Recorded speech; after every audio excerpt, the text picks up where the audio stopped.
On today's health talk on ID Med Health, we'll be talking about anxiety. Good evening. My name is Osuji Chukwibuka. In every day of our life, we experience situations that bring up or throws up some very small measures of fear to us. For example, probably you're driving on the way and someone just run into you and you have to hold your brake, and at that point your body starts trembling and you feel like everything is going off.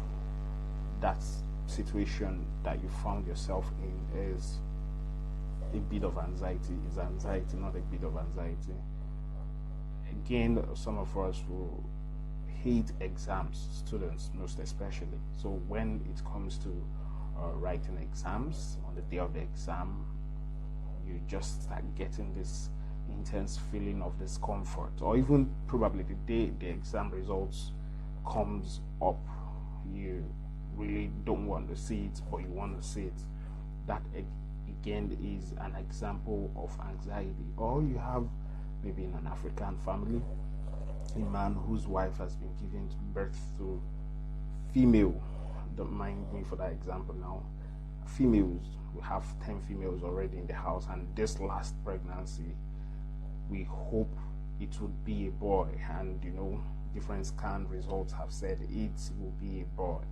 But then on that day there's still this intense feeling of anxiety in the woman, like this must be a boy. If it's not a boy, then all things goes wrong. That again is anxiety.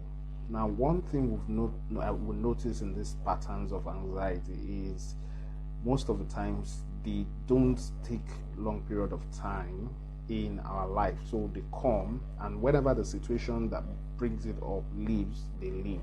So maybe after the whole near accident scenario, you leave that place, you start getting better. Probably when you must have seen your result, you failed or you passed, it reduces.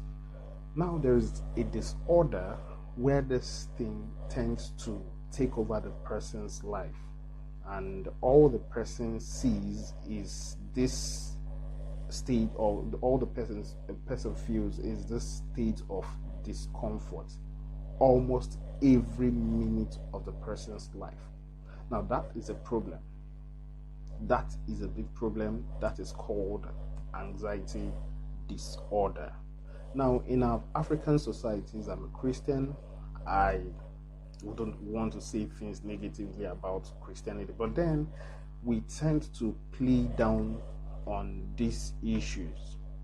For example, I've been in a situation where I was feeling the same thing. It was taking over the almost all part of my life, and I needed to talk to someone and tell someone that I'm not understanding how I'm feeling. But then I can't tell it to anybody, because the first question they are going to ask you is, why are you scared?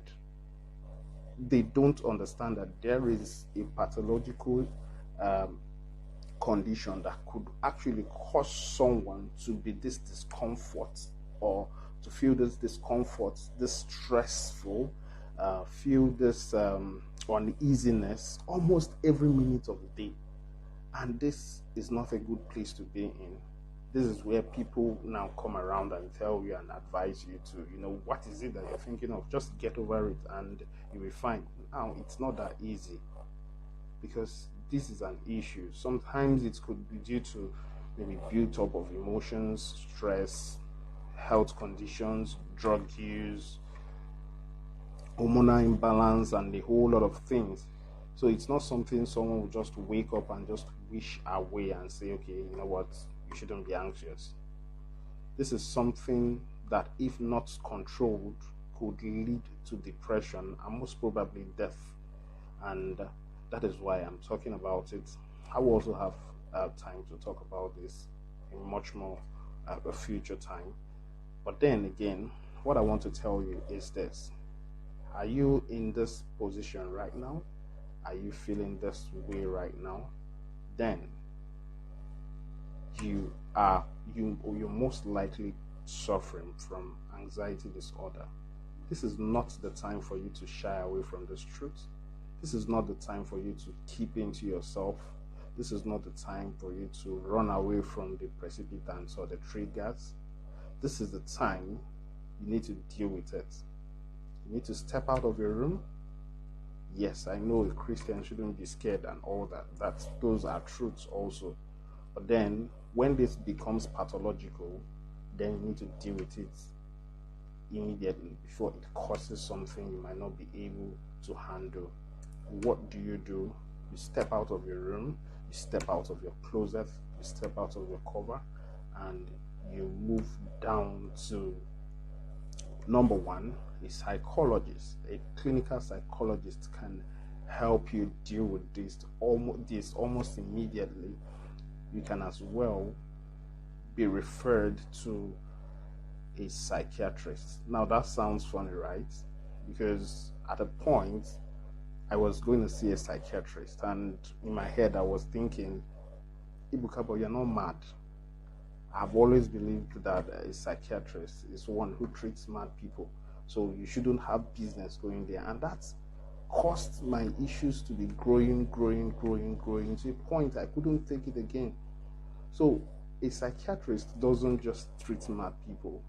They treat different kinds of mental disturbances. So it must not be madness. It could be anything. You don't need to hide yourself inside there. You need to go talk to a psychologist. You need to go meet a psychiatrist. They will take care of this. You don't need to live your life dying in some form of discomfort that will take away the aura of life from you. You have this life. This life is just a very short one. You shouldn't live in discomfort.